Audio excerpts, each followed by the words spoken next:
नमस्कार, मी लतिका। आज मी तुम्हाला वेगळ्या पद्धतीने भजी बनवून दाखवणार आहे। ही चवीला एक नंबर लागतात। आपल्याला बेसन पीठ भी नको आहे आणि डाळ भिजवलेली पण नको आहे। ही डाळ मी स्वच्छ धुवून सुकवलेली आहे।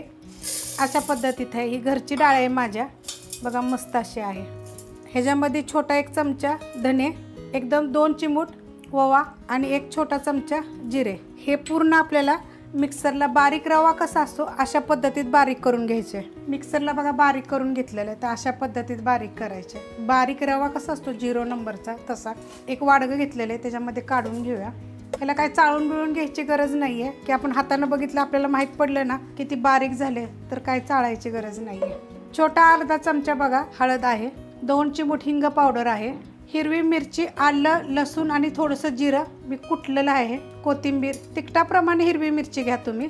आणि हे सगळं आपण मिक्स करून घेऊया। मिक्स करून घेतलेलं आहे। ह्याच्यामध्ये चवीनुसार मीठ आणि आपण हे सगळं आता थोडंसं पाणी टाकून आपण हे कालवून घ्यायचं आहे। असं कालवून घ्यायचं आहे बघा। आणि हे आपल्याला अर्धा तास असं भिजत ठेवायचे।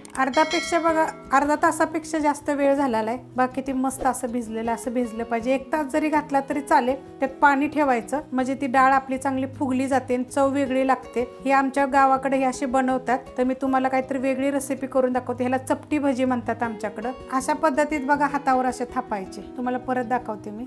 असा गोळा घ्यायचा छोटासा आणि असं करायचं। त्याला गोलच करावं असं काय नाहीये, अशा पद्धतीत नुसतं हाताने करायचं। आणि तेल बघा बारीक गॅसवर ठेवलेलं आहे, जास्त गरम नाही करायचं। आणि ते एक असं सोडायचं बघा, गरम नाहीये जास्त, असं कडक करू नका तुम्ही तेल। आणि एकदम क्रिस्पी असे करून घ्यायचे।